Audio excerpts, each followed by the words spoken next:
कभी सोचा है अगर हम हर इंसान को अपना समझें तो दुनिया कितनी खूबसूरत हो सकती है। कोई नहीं पराया कविता हमें यही सिखाती है कि प्यार और इंसानियत से बड़ा कुछ नहीं है। तो चलिए आसान भाषा में समझते हैं इस कविता की खूबसूरत सोच और दिल को छू लेने वाली सीख।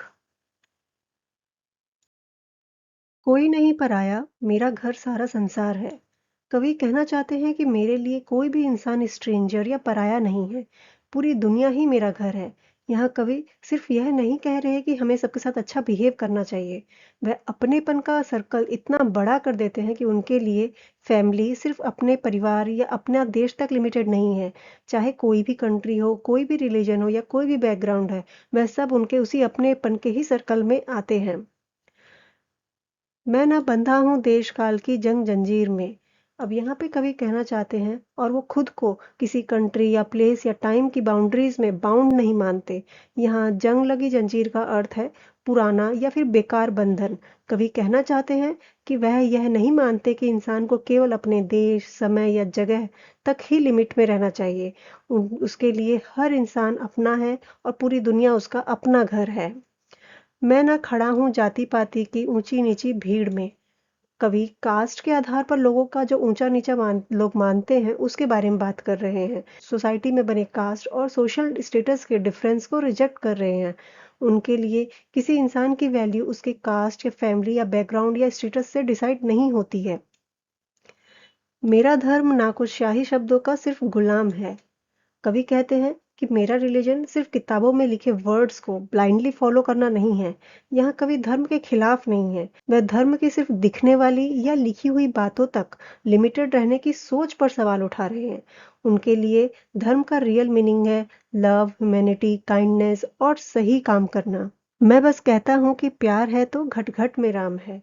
कवि कहते हैं जहाँ सच्चा प्यार है वहाँ हर इंसान के अंदर भगवान है। यहाँ घट घट में राम का मतलब है भगवान किसी एक जगह या किसी एक कम्युनिटी तक लिमिटेड में नहीं है। हर इंसान में वही डिवाइन प्रेजेंस है। इसलिए अगर हम किसी इंसान से प्यार करते हैं या उसकी रिस्पेक्ट करते हैं तो हम इनडायरेक्टली भगवान की ही रिस्पेक्ट कर रहे हैं। मुझसे तुम ना कहो कि मंदिर मस्जिद पर सर मैं टेक दूं। बच्चों, यहाँ कवि कहते हैं कि मुझे यह मत समझाओ कि केवल मंदिर या मस्जिद में जाकर सिर झुकाना ही भगवान की पूजा है। यहाँ कवि मंदिर या मस्जिद में जाने का विरोध नहीं कर रहे हैं। वो ये नहीं कह रहे हैं कि मंदिर या मस्जिद जाना बेकार है। उनका पॉइंट यह है कि सिर्फ प्लेस ऑफ वर्कशिप में ही जाकर पूजा करना इनफ नहीं है। मेरा तो आराध्य आदमी देवालय हर द्वार है। कोई नहीं पराया, मेरा घर सारा संसार है। यहाँ पे कवि कहना चाहते हैं कि कवि के लिए इंसान ही सबसे इम्पोर्टेंट और रिस्पेक्टेड है और हर घर हर जगह उनके लिए मंदिर जैसी ही लगती है। यह इस पूरे पैराग्राफ की सबसे पावरफुल लाइन है। कवि कहना चाहते हैं कि अगर हम इंसान में भगवान देखें तो किसी इंसान की हेल्प करना, उसका सम्मान करना और उसके दुख में उसके साथ खड़ा होना भी भगवान की पूजा के समान ही है। कहीं रहे कैसे भी मुझे प्यारा हर इंसान है।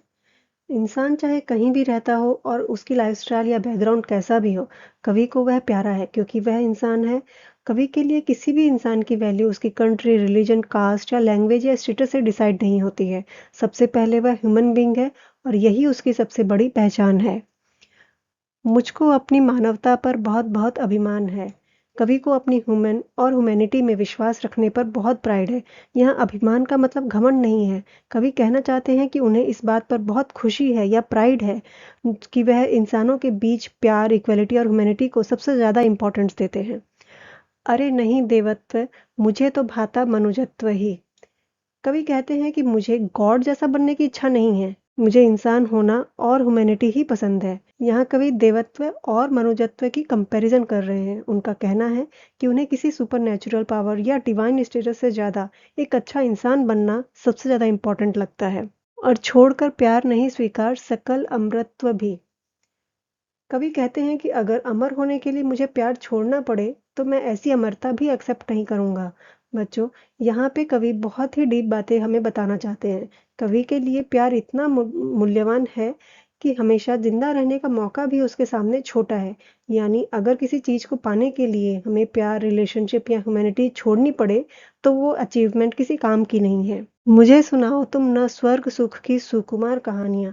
कवि कहते हैं कि मुझे हेवन या स्वर्ग में मिलने वाली खुशी या लग्जरी की स्टोरी सुनाकर तुम अट्रैक्ट मत करो। कवि स्वर्ग की लाइफ को रिजेक्ट नहीं कर रहे हैं, बल्कि कह रहे हैं कि अगर स्वर्ग का सुख पाने के लिए अगर इंसानी प्यार और रिश्तों से दूर होना है, तो मुझे ऐसा स्वर्ग में कोई खास इंटरेस्ट नहीं है। मेरी धरती सौ सौ स्वर्गों से ज्यादा सुकुमार है। कोई नहीं पराया, मेरा घर सारा संसार है। कवि कहते हैं कि मेरी जो धरती है, मतलब जो हमारा अर्थ है, यहाँ का ह्यूमन लाइफ मुझे सौ सौ स्वर्गों से भी ज्यादा सुंदर और कीमती लगता है। यहाँ धरती सिर्फ जमीन नहीं है। धरती का मतलब है हमारी रियल लाइफ, हमारे रिश्ते, लोग, प्यार और ह्यूमैनिटी। कवि कहना चाहते हैं कि अगर हमारी धरती पर प्यार, अपनापन और ह्यूमैनिटी है, तो यही जगह हमारे लिए स्वर्ग से भी ज्यादा ब्यूटीफुल है या ज्यादा सुंदर है। मुझे मिली है प्यास विषमता का विष पीने के लिए। कवि कहते हैं कि उनके अंदर इनइक्वालिटी और डिस्क्रिमिनेशन के खिलाफ लड़ने की एक स्ट्रॉन्ग डिजायर है। यहाँ विश मीन्स पॉइजन इनइक्वालिटी की प्रॉब्लम का सिंबल है। कवि कहना चाहते हैं कि सोसाइटी में जो अनफेयरनेस, डिस्क्रिमिनेशन और डिफरेंसेस हैं, उनसे वह भागना नहीं चाहते, बल्कि वे इस प्रॉब्लम को समझकर और उनका सामना करके सोसाइटी को बेटर बनाना चाहते हैं। मैं जन्मा हूँ नहीं स्वयं हित जग हित जीने के लिए। मैं सिर्फ अपने बेनिफिट के लिए नहीं, बल्कि सबके बेनिफिट के लिए जीने के लिए पैदा हुआ हूँ। यहाँ कवि सेल्फ इंटरेस्ट और पब्लिक वेलफेयर के बीच डिफरेंस बताते हैं। उनका मानना है कि लाइफ का पर्पस केवल मेरे लिए अच्छा क्या है ऐसा नहीं सोचना चाहिए, बल्कि हमें यह भी सोचना चाहिए कि मेरी वजह से दूसरों को क्या बेनिफिट मिल सकता है। मुझे दी गई आग कि इस तम में मैं आग लगा सकूं। कवि कहते हैं कि उन्हें ऐसी एनर्जी और करेज मिली है जिससे वह सोसाइटी के डार्कनेस और प्रॉब्लम्स को दूर करने के लिए आवाज उठा सके। यहाँ आग रियल फायर नहीं है। यहाँ करेज, पैशन और स्ट्रॉन्ग डिटर्मिनेशन का सिंबल है। और तम यानी डार्कनेस सोसाइटी की इग्नोरेंस, इनजस्टिस और डिस्क्रिमिनेशन को और रॉन्ग थिंकिंग को रिप्रेजेंट करता है। गीत मिले इसलिए कि घायल जग की पीड़ा गा सकूं। कवि कहते हैं कि उन्हें पोयम्स और सॉन्ग्स इसलिए मिले हैं ताकि वह दुखी और परेशान लोगों की प्रॉब्लम्स को अपनी आवाज के थ्रू दुनिया तक पहुंचा सके।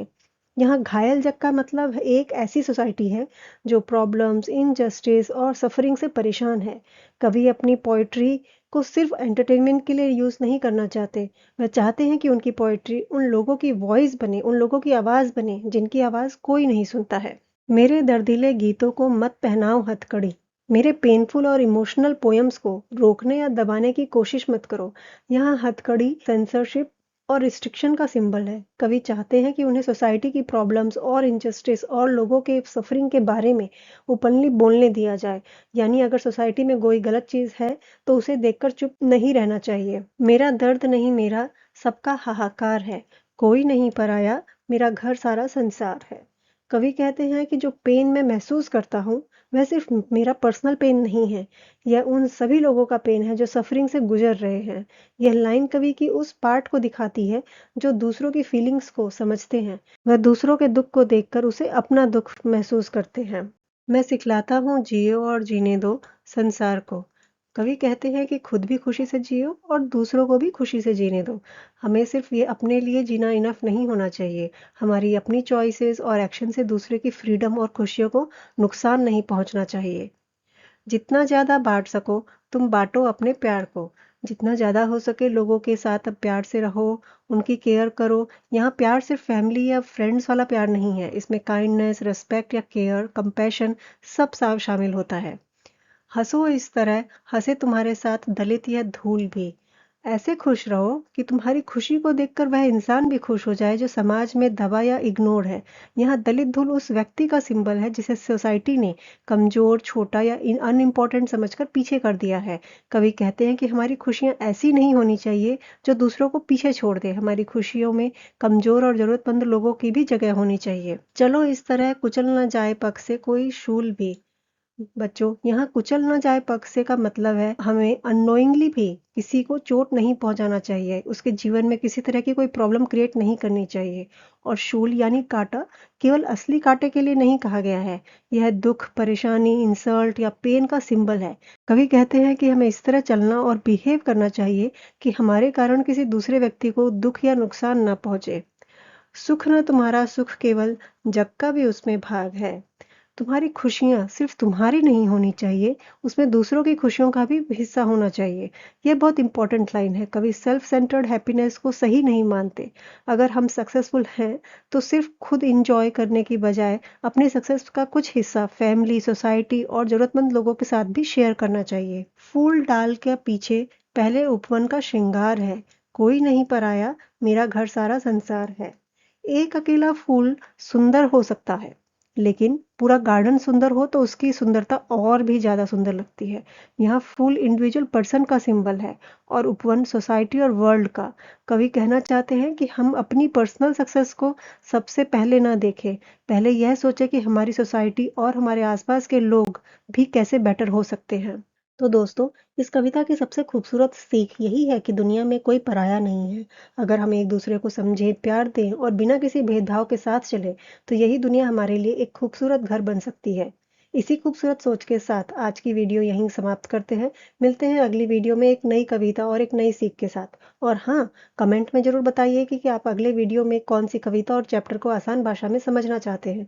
आपकी पसंद के चैप्टर को मैं अपनी अगली वीडियो में ज़रूर कवर करने की कोशिश करूंगी। तब तक खुश रहिए, मुस्कुराते रहिए और अपने आसपास के लोगों के जीवन में थोड़ी सी खुशियां बांटते रहिए।